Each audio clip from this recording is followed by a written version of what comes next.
거의 전 세계적으로 대부분의 나라에서 크리스마스를 축제의 날로 지키고 있습니다. 거의 전 세계 나라에서 다양한 크리스마스 문화가 있지만 그 문화의 근원, 기원이 알 수 없습니다. 왜 그런 문화가 크리스마스 문화가 정착되었는지 알 수 없는 그런 문화들이 다양한 나라들에서 정착되어 있는 것을 우리가 알 수 있는데, 그러면 기독교 역사에서 크리스마스는 어떠한가 하는 것입니다. 초대교회 때는 크리스마스, 곧 예수님의 탄생일로 기념하는 날이 없었습니다. 예수님의 제자들인 사도들을 비롯한 그 외에 예수님을 따르던 여타의 어떤 제자들도 이날에 대한 언급이 전혀 없습니다. 신약 성경 어디를 봐도 예수님의 탄생일을 기념했다라고 하는 언급이 없고, 또 기독교 역사의 초기의 문화들의 그 문학적인 작품들에도 역시 마찬가지입니다. 교부들, 그러니까 종교 지도자들도 이날에 대해서 언급을 하지 않습니다. 초대교회나 교부들까지 그들이 가장 중시했던 날은 부활의 날, 그것도 어떤 특정한 날, 예수님이 12월 25일처럼 4월 며칠 날, 3월 며칠 날 부활하셨다, 특정한 어떤 날을 부활의 날로 기념한 것도 아니고 일주일 중에 하루, 주의 날, 주일, 이것이 모든 초기에 기독교가 중시했던 날이었습니다. 이날에는 길을 쓰고 모였습니다. 모이면 잡아 죽이는데도 불구하고 핍박과 환난, 어려움, 그런 와중에도 불구하고 주일날에는 어떤 형식으로 땅속에 굴을 파고 산속에 들어가서 다양한 방식으로 이 주일날에는 반드시 모이려고 애를 썼습니다. 그리고 그리스도의 십자가의 죽으심과 부활, 또 영생에 대한 소망을 같이 공유했던 것이죠. 사실 이때는 주일 한 날도 지키기가 어려운 상황이었으니까 다른 날을 기념한다는 생각조차도 하지 못했을 것입니다. 어쨌든 예수님의 그 탄생일이 그렇게 중요했다면 그런 흔적이라도 있을 텐데, 초기의 문서들에는 예수님의 탄생일에 대한 언급이 아예 있지도 않다라고 하는 것입니다. 자, 그러다가 로마의 콘스탄틴 황제의 기독교 국가 선언, 로마는 세계 최강대국인 로마는 기독교 국가다 라고 선언한 이후에는 다민족 다종교의 체제에서의 그 로마 제국의 안정을 위해서 기독교를 국교로 선언했지만 워낙에 다양한 인종들과 다양한 종교들이 섞여 있기 때문에 이걸 하나로 뭉치기가 어려웠습니다. 여기저기서 반란이 일어날 수밖에 없는 그런 체제였던 거죠. 거기다가 기독교를 국교로 선언해버렸으니까 이 로마 제국이 파탄 날 수밖에 없는 거죠. 자, 그래서 이 모든 것들을 아우르기 위해서 기독교라는 이 종교가 사실은 모든 민족들, 모든 종교들을 다 아우르는 요소를 가지고 있다. 혼합을 시도하게 되는 것입니다. 그 가운데 대표적인 것이 바로 어머니 신으로 마리아를 부각시킵니다. 모든 종교들에는 이 어머니 신이 있었기 때문에. 그래서 우리에게도 기독교에도 어머니 신이 있다. 그래서 마리아를 부각시키게 됩니다. 또 거의 대부분의 나라들에서 신으로 섬기는 것이 태양입니다. 태양신. 그래서 이 태양신을 모티프로 예수님을 태양으로 묘사해서 태양신의 축제일이었던 그 날을 예수님의 탄생일로 공표하게 됩니다. 그리고 휴일로 지정하게 됩니다. 그 당시에 휴일이라는 것은 없었습니다. 그저 1년 365일 사람들은 일하면서 살았고 귀족들은 놀면서 살았던 거죠. 그런데 이 날을 예수님의 탄생일, 더더구나 대부분의 종교들에서 추앙하는 태양신의 날, 그날을 예수님의 탄생일로 국가 공휴일로 지정을 한 것입니다. 그때가 5세기였습니다. 자, 이때로부터 로마 카톨릭이 주도권을 잡았던 중세시대 1000년 동안 성탄절은 사람들의 뼛속 깊이 기념일로 자리 잡게 되었습니다. 왜 이날이 예수님의 탄생일인지, 또 과연 맞는지, 성경적으로 옳은지는 중요하지 않았습니다. 그저 하루 쉴 수 있고 또 여러 가지 다양한 축제와 행사들로 흥청망청해지니까 거기에 대해서 생각할 겨를이 없었던 것입니다. 시간이 지나면서 수많은 축제와 행사들이 굳어지게 되었고, 당연히 이날에는 이런 축제를 한다. 그러면 당연히 거기에 상업이 따라붙게 되죠. 장사꾼들이 따라붙게 됩니다. 심지어 성전에서 제사할 때도 짐승을 사고 파는 사람들이 따라붙었고, 거기에 이권을 챙기는 종교 지도자들이 생겨나게 되죠. 그렇기 때문에 이 크리스마스 축제와 더불어서 모든 많은 상업들이 활성화되기 시작합니다. 그리고 그러다가 더 좋은 자리, 또 더 좋은 이권을 챙기기 위해서 종교 지도자들과 결탁하게 됩니다. 그래서 크리스마스는 종교인들에게도 일반인들에게도 돈이 되는 날로 자리하게 되는 것입니다. 돈이 되는 날. 큰 돈이 왔다 갔다 할 수 있는 날, 또 종교 지도자들도 공식적으로 물질을 얻을 수 있는 날, 또 한몫 잡을 수 있는 날, 이런 날로 사회 전체에 인식되게 됩니다. 그러고 1000년이 지나서 종교개혁이 일어났죠. 루터는 애초에 이 카톨릭과 크게 다르지 않기 때문에 여러 가지 면에서 아주 개혁적인 사상을 가지고 있었지만, 문화에 있어서는 카톨릭의 잔재를 쉽게 잘라내지 않았습니다. 그래서 루터교는 내용적으로는 개신교적인 내용을 가지고 있었지만 문화적인 측면에서는 카톨릭적인 문화를 가지고 있는 거죠. 자, 그래서 루터교는 제외하고 그 외에 다른 종교개혁가들, 칼뱅을 비롯한 거의 대다수의 모든 개혁자들은 하나같이 로마 카톨릭의 모든 절기들, 그리고 모든 성일들을 폐지할 것을 가르쳤습니다. 거의 1년 내내 카톨릭에는 성일들이 있습니다. 오늘은 무슨 날, 또 내일은 또 무슨 날. 그래서 각각의 날들을 통해서 사람들이 교회에 모이도록 했습니다. 신앙적인 면에서 딴 생각을 못하도록 이 성일들과 절기들을 이용했던 것이죠. 그러나 칼뱅을 비롯한 모든 종교개혁자들은 그 모든 것들을 다 폐지할 것을 가르쳤습니다. 심지어 법으로 처벌하는 경우도 있었습니다. 그런 절기들을 지킵니다. 예수님의 죽으심은 그 모든 것을 폐지 혹은 완성하기 위한 것이기 때문에 구약시대처럼 절기나 어떤 날을 신앙에 활용하는 것은 예수님의 죽으심을 욕되게 하는 것이라고 가르쳤습니다. 부활하신 날, 즉 주일, 예수님이 부활하심으로써 그 안에 모든 것이 다 녹여져 있고 완성되었다.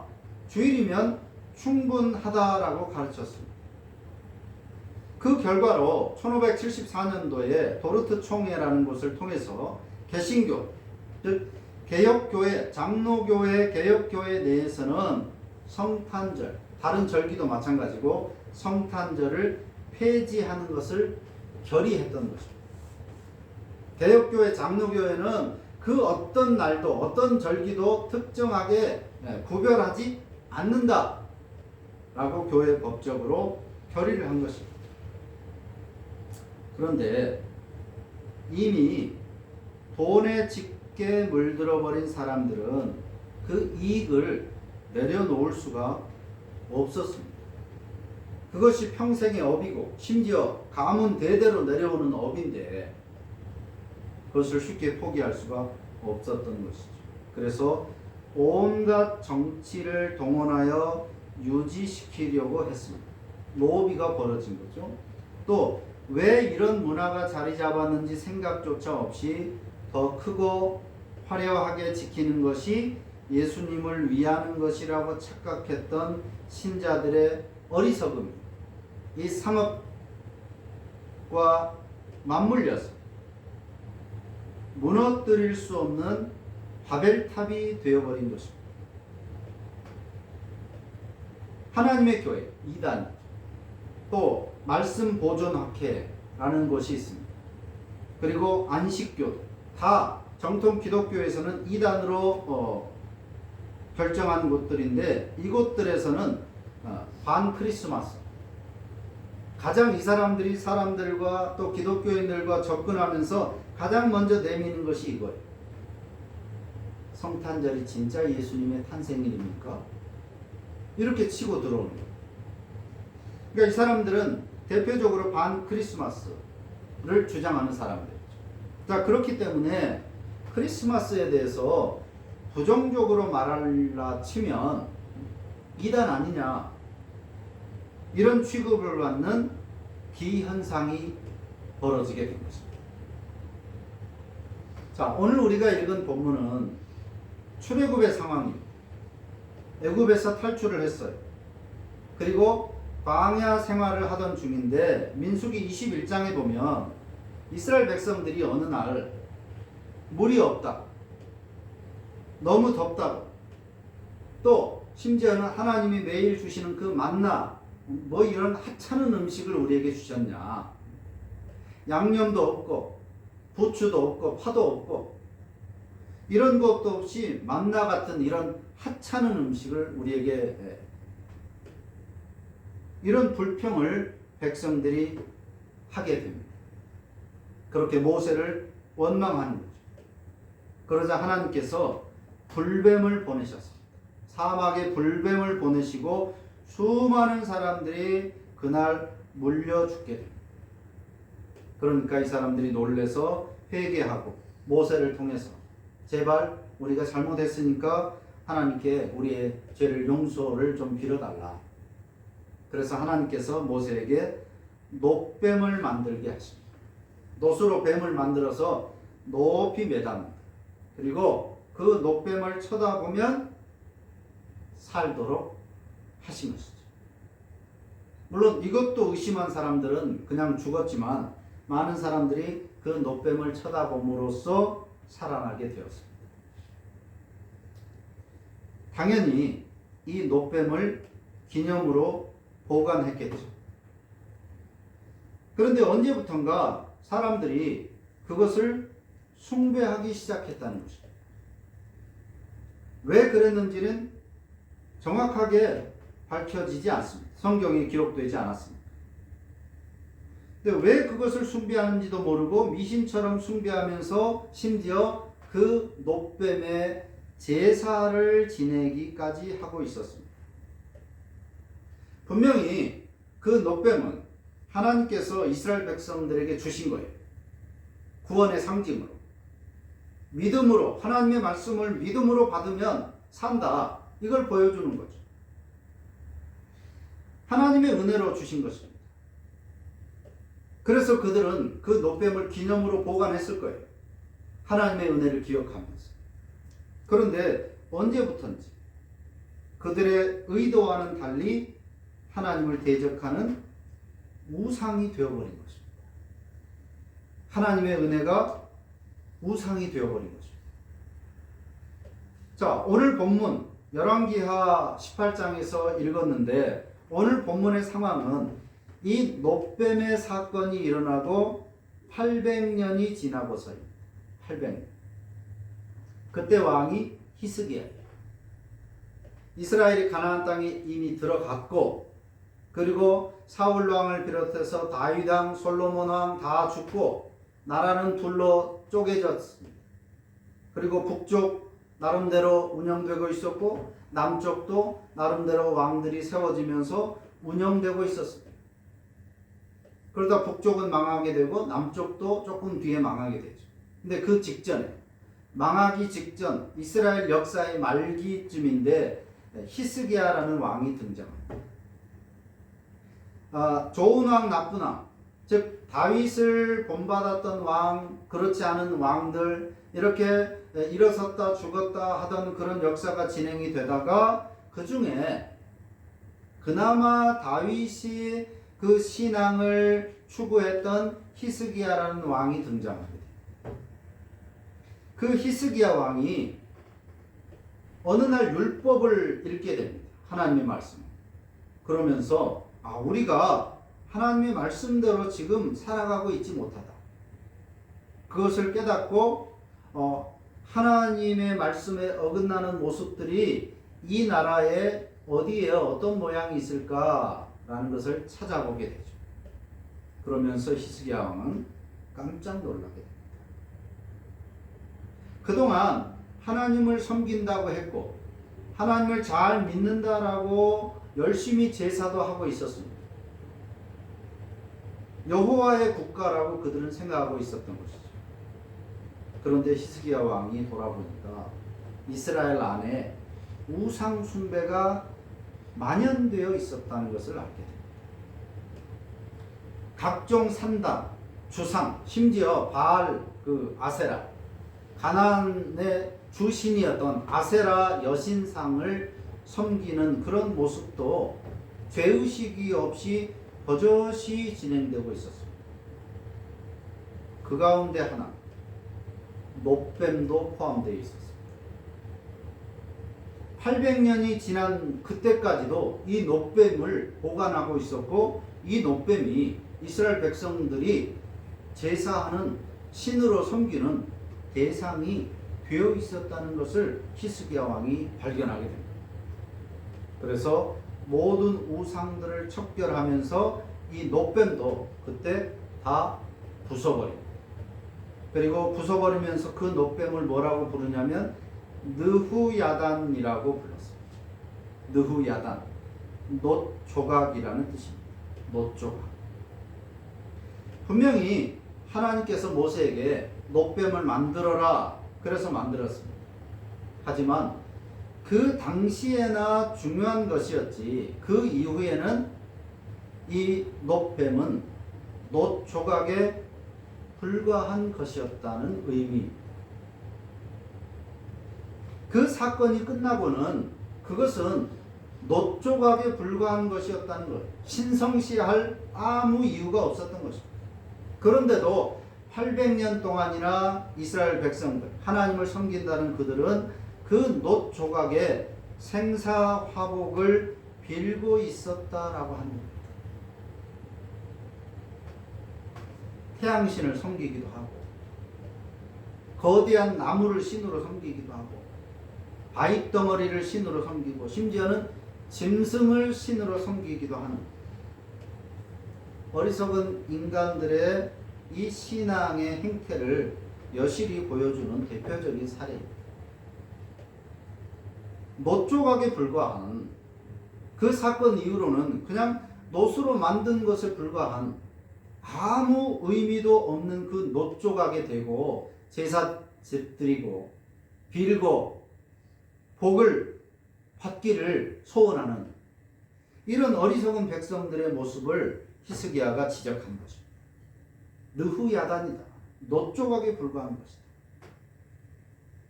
이스라엘 백성들은 800년 동안이나 의도치 않게 헛짓거리를 한 것입니다. 그런데 문제는 헛짓거리, 헛수고를 한 것으로 끝나면 다행인데 그것을 넘어서 거기에 제사를 드렸기 때문에 하나님을 대적하는 결과가 됩니다. 분명히 그것은 하나님이 만드신 것입니다. 하나님에 의해서 만들어진 것이고 그때는 그것을 쳐다보면 구원을 받을 수 있었습니다. 하지만 그날 이후에는 아무 의미 없는 못에 불과한 거예요. 근데 거기에다 대고 800년 동안이나 제사하고 생사복을 빌었으니까 헛수고를 한 것인데, 문제는 헛수고만이 아니라 하나님을 대적하기까지 된 것입니다. 몰랐다. 그 이후에 백성들은 우리 아버지가 섬기니까, 우리 할아버지도 섬겼으니까, 조상 대대로 그냥 그렇게 해왔으니까 그것이 하나님의 말씀에 어긋나는지 몰랐다. 그것도 하나님을 섬기는 방법인 줄 알았다. 몰랐다.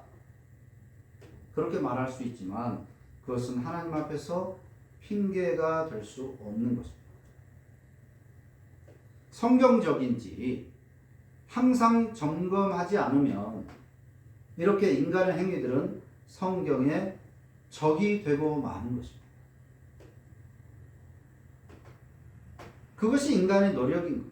인간의 지혜라는 것입니다. 얼마나 그 노뱀을 섬기기 위해서 노력을 했고 헌신을 했겠어요. 또 어떻게 하면 더 멋있고 더 화려하게 노뱀을 향하여 제사를 드릴까 궁리를 했을 거예요.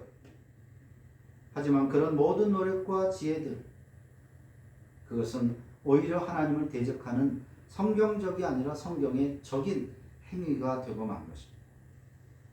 그래서 깔뱅은 인간은 우상 제조기라는 말을 남긴 거예요. 내가 우상을 만들어야 되겠다라고 만든 게 아닙니다.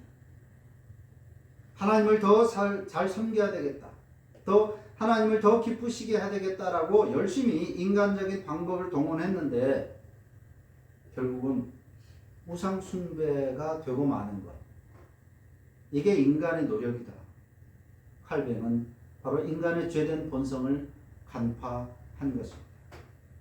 그래서 성경이 말씀하지 않은 것을 사람의 생각에 이렇게 하면 좋겠다 만들어내면 그 당시에는 효과가 있을지 모르지만 거의 대부분은 오래지 않아서 부작용을 낳게 됩니다.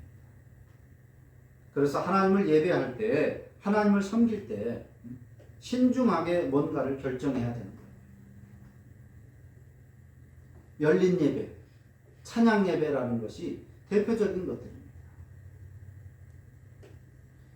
내려오는 전통적인 예배 방식보다 이렇게 하면 사람들이 더 좋아하겠다, 더 즐거워하겠다, 더 예배에 기쁘게 참석하겠다, 좋은 의도로 여러 가지 예배의 방식들을 만들어내지만 시간이 지나면서 본질까지 흔들려 버리는 상황이 되고 마는 거죠.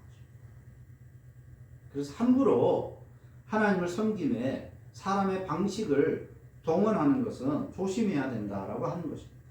십계명 중에 두 번째 계명, 하나님을 위한다고 뭘 만들지 말라. 하나님의 형상을 만들지 말라, 그런 뜻입니다. 좋은 의도를 가지고 제단을 더 이쁘게 꾸미고 그냥 돌 위에다가 짐승 잡아서 제사하는 것보다 돌을 네모나게 반듯하게 깎고 또 심지어 거기다가 꽃장식을 달면 좋지 않겠냐? 이런 여러 가지 방법들을 사람들은 하나님을 더 잘 섬기겠다라고 만들어내지만 그렇게 하지 말라는 거예요. 결국 그것이 우상이 되고 말 것이기 때문에. 그것이 두 번째 십계명의 계명입니다. 사도 바울은 더 분명하게 말씀했습니다. 갈라디아서 4장 9절 이하에서 너희가 날과 달과 절기와 해를 삼가 지키니. 예수님을 믿으면서도 여전히 유대교 방식을 그대로 따르는 것입니다. 유월절, 오순절, 초막절, 이런 절기들, 또 1년의 첫날, 1년의 마지막 날, 1년의 두 번째 날, 이런 식으로 날과 달과 절기, 해, 특정한 날을 특별한 날로 기념하는 것입니다. 그랬더니 바울은 너희가 그런 것을 삼가 지키니 내가 너희를 위하여 수고한 것이 헛될까 두렵다. 내가 그런 것을 다 없애도록 유대교를 탈피하고 예수 그리스도를 통해서 새롭게 된 신앙을 가지라고 그렇게 가르쳤는데 여전히 그런 짓을 하고 있으니까 내가 너희를 위하여 수고한 것이 헛될과 두렵다라고 말한 거죠. 크리스마스, 이 성탄절이 노뱀이 되어버렸습니다. 사람들은 왜 이런 문화가 생겨났는지 또 이것이 성경적인지 생각하지 않습니다. 그저 관습에 따라서 축제도 하고 또 때가 됐으니까 트리를 장식합니다. 입력된 대로 그대로 행동하는 AI 로봇처럼 그렇게 크리스마스를 보내죠. 심지어 어떤 교회는 세상 것이 되어버린 이 성탄절을 우리가 다시 되찾아야 된다. 너무 상업화되어 버렸다. 원래 성탄절은 우리 거니까 교회가 더 멋있고 화려하게 성탄절을 지내자.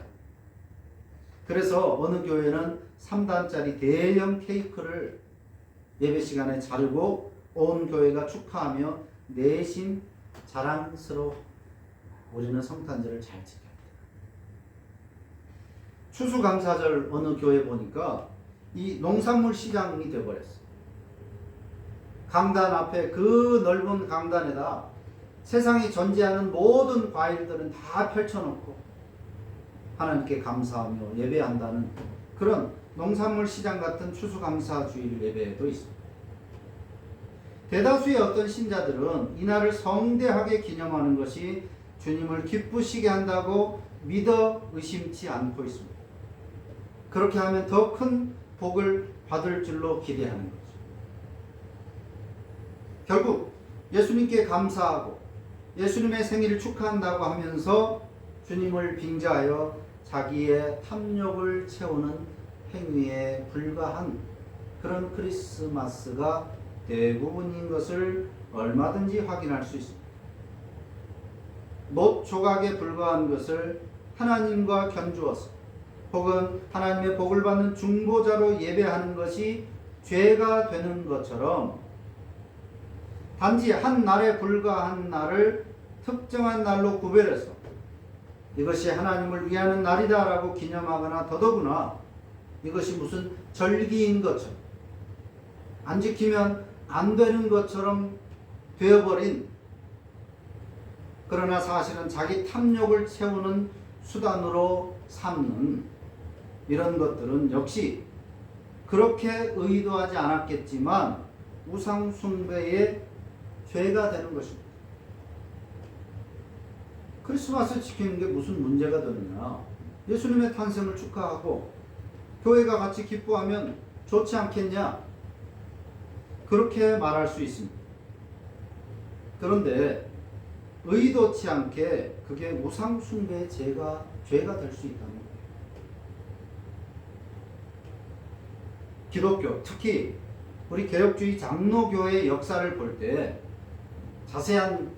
세세한 사람들의 주장을 살펴보지는 않았지만 시간 관계상 이 장로교의 역사를 볼 때 아무런 근거도 없고 그리고 개혁자 선조들의 지지를 전혀 받지 못하는 이 크리스마스를 특정한 날로 정하여 교회적으로 기념하는 것은 다시 재고되어야 한다라고 하는 거죠.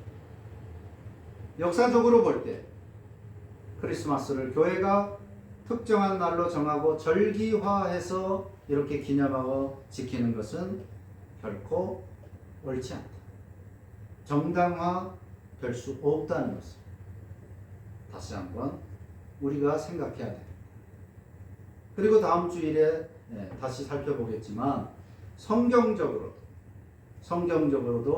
크리스마스를 이렇게 지키는 것이 옳지 않다는 것을 우리는 얼마든지 확인할 수 있을 것입니다.